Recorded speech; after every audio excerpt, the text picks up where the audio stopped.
Hazard Communication Program. Presented by RDGE Electric. After this video, employees will recognize and understand the purpose and scope of hazard communications in the workplace, role management and employees' responsibilities in complying with this standard, general requirement regarding chemical hazard classifications, and requirements for an effective written hazard communication program. Program purpose. This program will describe how to protect the safety and health of employees who are exposed to hazardous chemicals in the workplace, and to comply with the provisions of 29 CFR 1910.1200, Hazard Communication Standard. Responsibilities. It is our field safety specialists' responsibility to monitor all related activities to ensure safety compliance. Superintendents and foremen are responsible for adherence to policies, and for monitoring activities involving hazardous chemicals. Helpers and mechanics are responsible for following established work practices and reporting potential problems or hazards. At RDGE, we always put safety first. Your personal safety is always the highest priority when performing any task or job function. No job is so vital to justify the risk of employee overexposure to a hazardous chemical.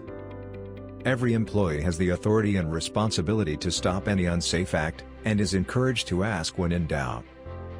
Employees should proceed with a job only after being satisfied that it is safe to do so. SDS. SDS stands for Safety Data Sheet. An SDS is a list of all hazardous chemicals used at RDGE that has been compiled and cataloged into one convenient location. A QR sticker has been placed on the right side of every gang box. This QR code gives employees quick access to our SDS program landing page. Our SDS program is updated so that it is readily available upon request to any employee working on any shift. Our SDS locations at our Greensboro location can be found in the warehouse, garage, and training facility. These are strategically placed for quick access to our SDS at all times. Our SDS information does not take into account other possible hazard exposures on job sites. As a rule, most general contractors RDGE works with will maintain an on-site chemical inventory in the GC job site office. We maintain an electronic file of all SDSs available at any time to anyone. We also keep a hard copy SDS in our office. Gang box stickers. To access our SDS information while on a job site, simply use a smart device, iPad or cell phone, to hover over the QR code found on the right side of an RDGE gang box. Then, click on the link that pops up.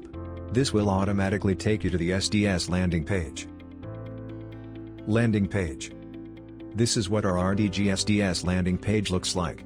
From here you can select which location you would like to find information on, either field, garage, or warehouse. Once you have selected what location you would like information on, you will be brought to this page. This is the SDS library page. Here you can view all potentially hazardous products that we have filed in our system. You can browse current products, search for a specific product to find it quickly, or you can add a new product by selecting Request New Chemical. If you would like to add a new chemical to the SDS, select Request New Chemical. The page shown will pop up, where you can either scan the product's barcode or you can manually enter the product's information. When finished, select Submit and that item will be added to our SDS immediately.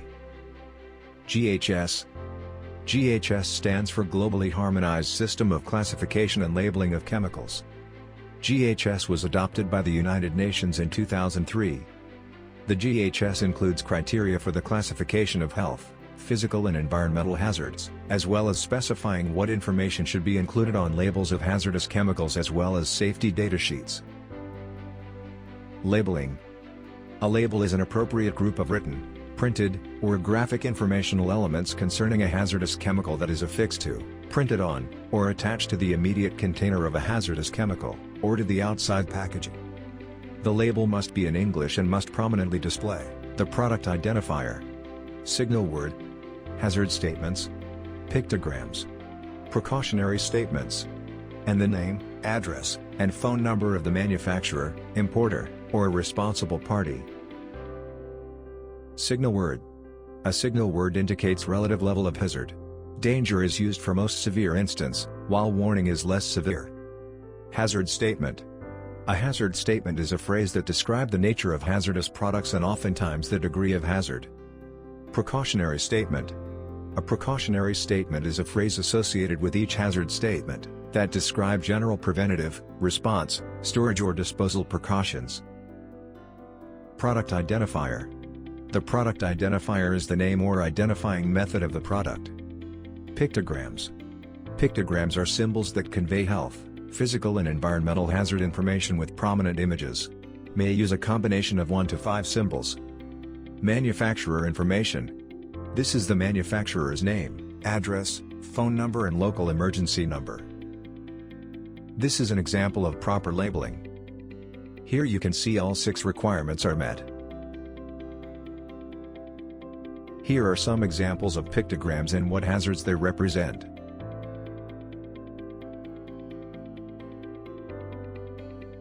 Another type of labeling is workplace labeling.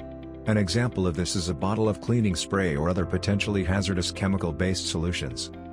Each hazardous chemical container must be labeled, tagged or marked with either information required for labels on shipped containers, or product identifier and words, pictures, symbols, or a combination thereof, which provide at least general information regarding the hazards of the chemicals. Labeling exemptions. Labeling exemption is permitted only if the portable containers that are intended for immediate use are used by the employee who performs the transfer of hazardous chemicals from a labeled container. Immediate use means within the work shift of transfer. Detecting a hazardous substance. Methods of detecting a hazardous substance. Monitor devices that may hold, store or use hazardous chemicals or other dangerous substances. Look out for spills or leaks that could allow others to be exposed. And use your sense of smell to detect odors that should not be present. Responding to a hazardous substance. The response by employees should be: identify the potential hazard as soon as possible. Isolate the hazard, so that it can be better controlled.